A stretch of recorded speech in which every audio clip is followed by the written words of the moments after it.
हुकूमत रवा माली साल के तमाम मुआशी अहदाफ के हुसूल में नाकाम, बरामदात का हदफ भी हासिल न हो सका।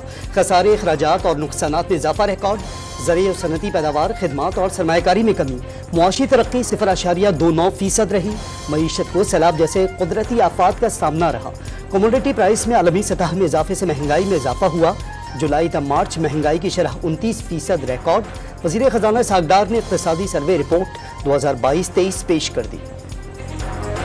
बैरून मुल्क से तरसेलात ज़र में 13% कमी आई। ईरान, अफगानिस्तान और रूस के साथ अशिया के बदले अशिया की तिजारत का फैसला किया। डिफॉल्ट से बचने के लिए दरामदात में कमी की गई। डॉलर की कद्र मसनूई तौर पर 40 से 45 रुपए ज्यादा है। ब्लूमबर्ग भी कहता है कि डॉलर 245 रुपए तक होना चाहिए। वजीर खजाना की इक़्तिसादी सर्वे से मुतालिक न्यूज ब्रीफिंग। मुल्की मईशत 2017 में 24वें नंबर पर थी। साबिक हुकूमत की नाक़िस पॉलिसियों से 47वें नंबर पर चली गई। गर्दिशी कर्जा 1148 से बढ़कर 2467 अरब रुपए तक पहुंच गया। गिरते हुए ज़र मुबादला ज़खायर को संभाला। लोग घबराए हुए हैं। मार्केट में मनफी तासुर मौजूद है। मईशत में गिरावट का अमल रुक गया और अब हदफ इस्तेहकाम और तरक्की है। मुल्क को वहां ले जाना चाहते हैं जहां 2017 में था। वज़ीर ख़जाना इसहाक़ डार के अज़म का इज़हार। मुल्क में गधों की तादाद मजीद 1 लाख बढ़कर 58 लाख हो गई। भैंसों की तादाद में 13 लाख का इजाफा।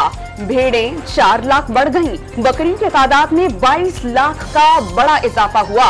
घोड़ों, ऊंटों और खच्चरों की तादाद में कोई इजाफा नहीं हुआ। इकोनॉमिक सर्वे के मुताबिक मवेशियों की कुल तादाद 5 करोड़ 55 लाख हो गई। हुकूमत का डॉलर एमनेस्टी स्कीम लाने पर गौर। मुतल्लिका फोरम से मंजूरी के बाद स्कीम बजट का हिस्सा बनेगी। घरों और लॉकर्स में रखे डॉलर डिक्लेयर करने पर एमनेस्टी देने की तजवीज़। सालाना 1 करोड़ रुपए से कम टर्नओवर छोटे दुकानदारों के लिए खुसूसी स्कीम लाने पर गौर। स्कीम 5 साल में रिटर्न फाइल न करने वाले दुकानदारों के लिए होगी। मोबाइल फोन ऐप के जरिए टैक्स रिटर्न फाइल कर सकेंगे। अहल दुकानदारों का विदहोल्डिंग टैक्स एडजस्टमेंट रिफंड नहीं होगा। एक्सपोर्टर्स की गैर मुल्की आमदन पर टैक्सेस लगाने की तजवीज। डॉलर जखीरा करने वाले बरामद कुनिंदगान भी टैक्स निर्गे में आएंगे। मखसूस मुद्दत में डॉलर तब्दील न कराने पर टैक्स लगाने की सिफारिश। स्टेट बैंक ऑफ पाकिस्तान को एक्सपोर्टर से इजाफी लेवी वसूल का इख्तियार देने का इम्कान। एक्सपोर्टर्स के लिए फिक्स टैक्स रिजीम खत्म करने और कम अज कम टैक्स लगाने की तजवीज। दूसरे मरहले में 100% टैक्स क्रेडिट दिया जाएगा, जिसके लिए शराइत लगाने की सिफारिश है। बजट में सैकड़ों लग्जरी अशिया की दरामद पर सेल्स टैक्स 25% बरकरार रखने की तजवीज़। Mobile phone, SUV, chocolate, juices, कालीन, कॉस्मेटिक्स, टिश्यू पेपर्स पर सेल्स टैक्स 25% बरकरार रखने की सिफारिश। मछली, fruits and dry fruits, ketchup, shampoo, sunglasses और दीगर पर भी 25% सेल्स टैक्स बरकरार रखने का इम्कान। सेल्स टैक्स की शरह बरकरार रखने का इतलाक वफाकी काबीना की मंजूरी से मशरूत होगा। Programme will materialize.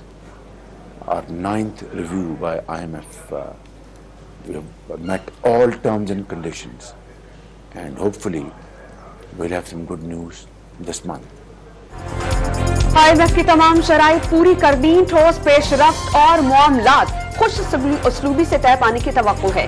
साबिक हुकूमत ने आलमी मालियाती इदारे के प्रोग्राम की सरीहन खिलाफ वर्जी की। वजीर आजम का तुर्क टीवी को इंटरव्यू। 9 मई के शरपसंदों के जत्थों ने रियासती रिट को चैलेंज किया। शहबाज शरीफ का रियासत के खिलाफ संगीन इक़दाम की मनसूबाबंदी के ठोस सबूत मौजूद होने का दावा। चेयरमैन तहरीक इंसाफ इक़दाम कत्ल और बगावत केसेज में इस्लामाबाद हाई कोर्ट में पेश। 8 मुकदमात में जमानत के लिए ATC में भी पेशी। 190 मिलियन पाउंड स्कैंडल में नैब इस्लामाबाद दफ्तर भी आमद। नैब तहकीकाती टीम ने चेयरमैन PTI को तहरीरी सवालनामा फराहम किया। और जहांगीर तरीन ने इस्तेहकाम में पाकिस्तान पार्टी के क़याम का बाज़ाब्ता ऐलान कर दिया। लाहौर में होने वाली तकरीब में पार्टी में शामिल सियासी रहनुमाओं की शिरकत। सबका एक ही मकसद है कि मुल्क की तरक्की में हिस्सा डालेंगे। जहांगीर तरीन का तकरीब से खिताब।